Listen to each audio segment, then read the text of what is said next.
I can't read Ruth ever without hearing these words from Paul. We were without God and without hope in the world. That's Ruth, but that's us.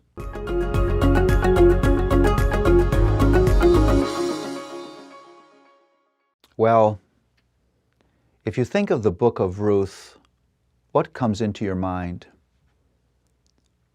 For a lot of people, it is this awesome love story.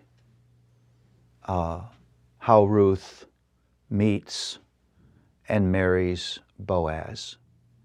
And that story is there. But that's a sub-story to the real story of the book of Ruth. This is one of these moments where you see God's zeal for advancing the redemptive story, and advancing it in ways that are surprising. I would title Ruth not a love story, but a redemptive story, a redemption story. It is about the plan of redemption. And there are so many metaphors in Ruth of the way God works and the way God works in each of our lives. Ruth was a Moabite woman who had no claim to the promises of God, who had no natural entrance to relationship with God.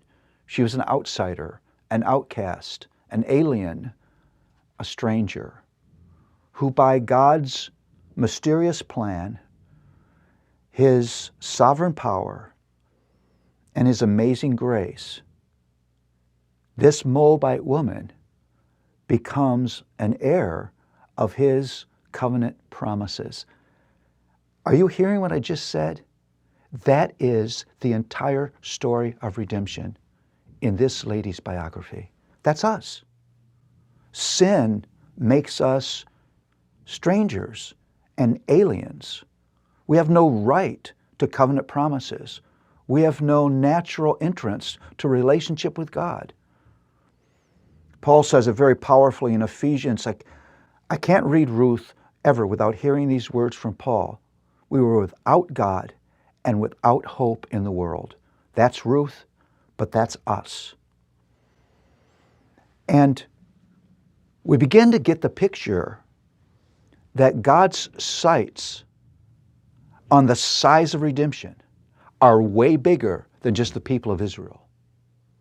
That His grace is going to spread beyond the borders of one nation and actually encompass all the nations on earth. Seeds of that are here in this wonderful story. You know, there's no doubt that redemption is the theme. Unlike any other passage in the Old Testament, words that have redemption as their root are used 23 times in Ruth. God is hammering home the message of this story. And why is it a story about redemption? Because this is God taking one more step in delivering His promise. Because out of this couple would come David, and out of David would come the Messiah, Jesus.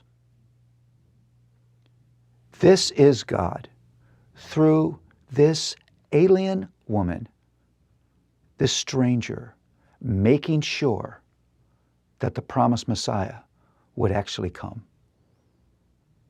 It confronts us again with the wild ways that God accomplishes His work of grace. God uses unexpected people and unexpected instruments to propel the mission.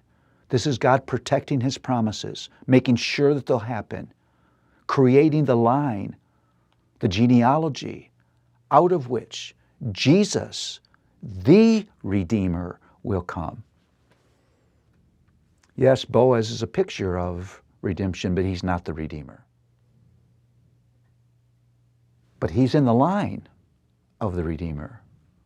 because God makes sure it will happen. Listen, the physical history of Scripture is important because it's that history in which God works to make sure that His promises actually do take place for His people.